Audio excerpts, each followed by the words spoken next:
This might sound a little cuckoo or weird to you, but I want to tell you something that was brought to me by my higher self.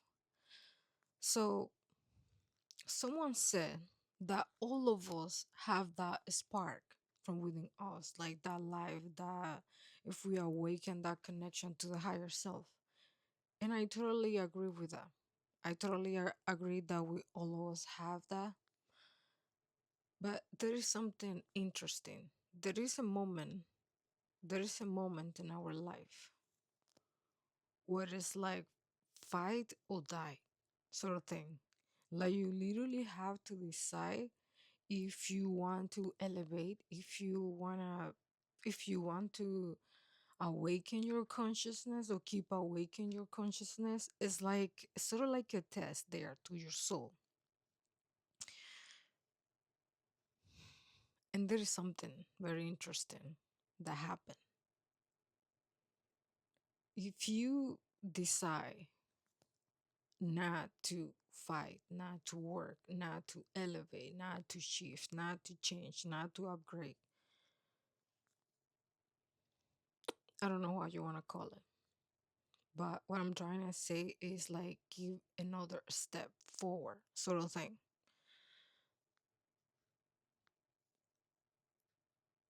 It was brought to me that there are a lot of beings that they decide not to take the next step. They decide to stay where they are.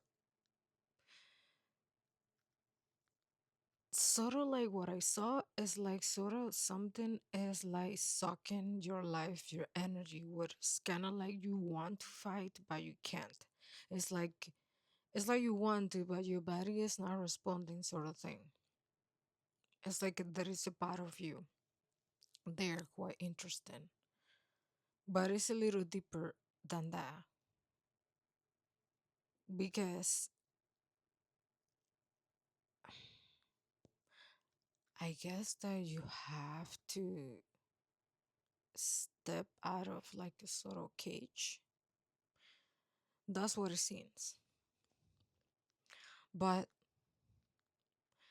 there is something else very interesting that happened with some of those beings that decide not to move forward, not to, or for some reason they can just not.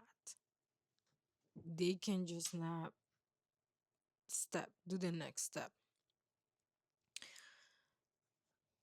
Depends on what is happening, and I mean this by and timing. All the times are literally together, past, present, and future, all living at the same time, at the same exact time. And things can change. Things can change. So let's say that some of those beings that decide not to do the next step are needed for a certain time. Sort of like they have to wake up, sort of thing. So literally, like if God still, it's like pushing them. So like you want it, you're gonna have this, or you're gonna have this. You want it or don't want it. It's like God is literally gonna push you. God literally is gonna push. So sometimes a lot of those beings cannot do cannot do them by themselves for some reason. They just the signals, the message is right in front of their face, but for some reason it's like they have some sort of condition that they are unable to notice and see certain things and patterns, even that they are sent to them. It's sort of like seeing something so many times. It's like passing something many times and not seeing it, and one day stopping and looking at it, and it's like, wow, I didn't know this is what was there, sort of thing. So, some of those beings are needed for a specific time, for a specific something that God is requiring their presence. It's like they're gonna send. someone like a help, like a something, like a person could be anything. But what my higher self showed me was something more like a person.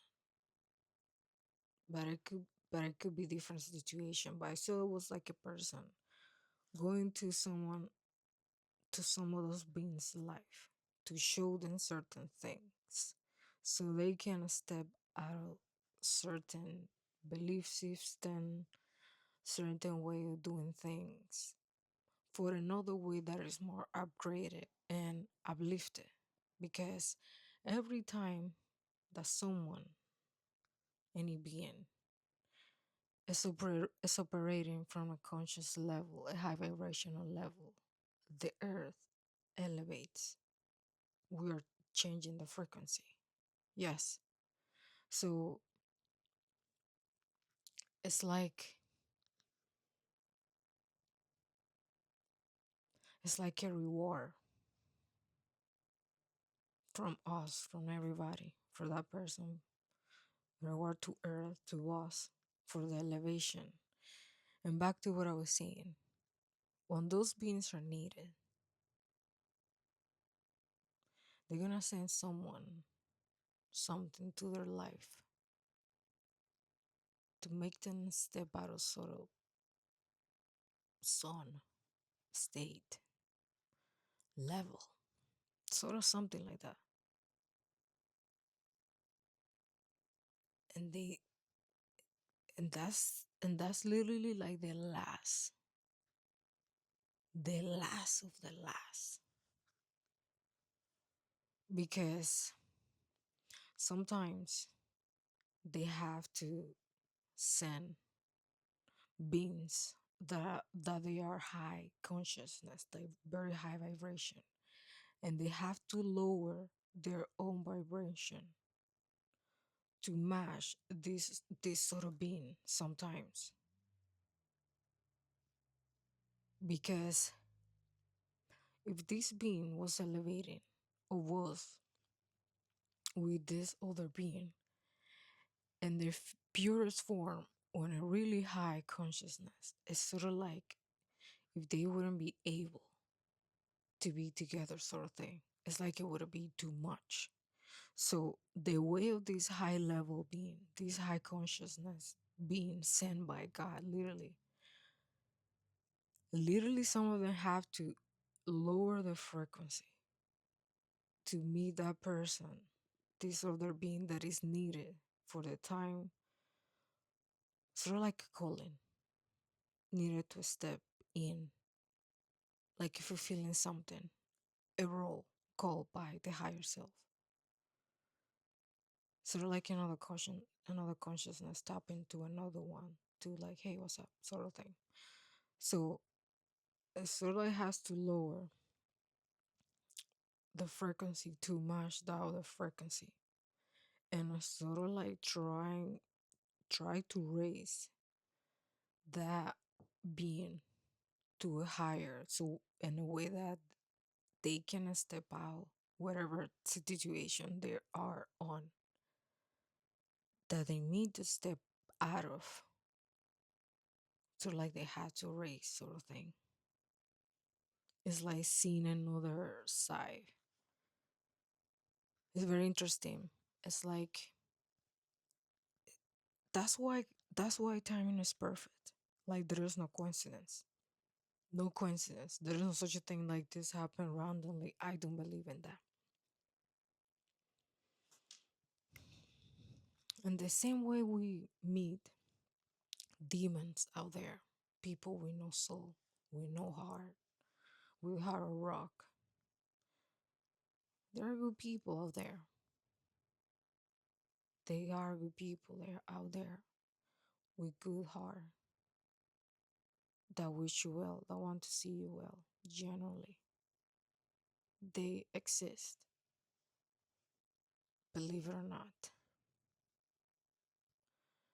and they change your life.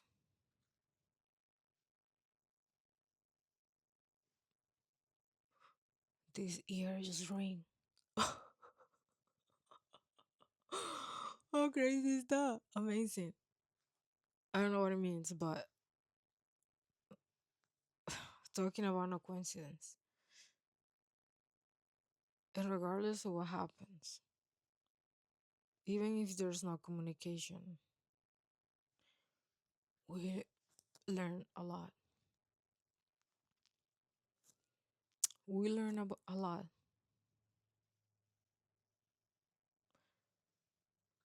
I was just thinking about this because someone wrote it in a comment. So, yeah, we don't meet people by coincidence.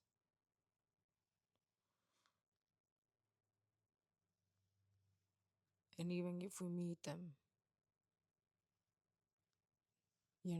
when we meet people and unwanted situations happen, all those situations are also teaching us something.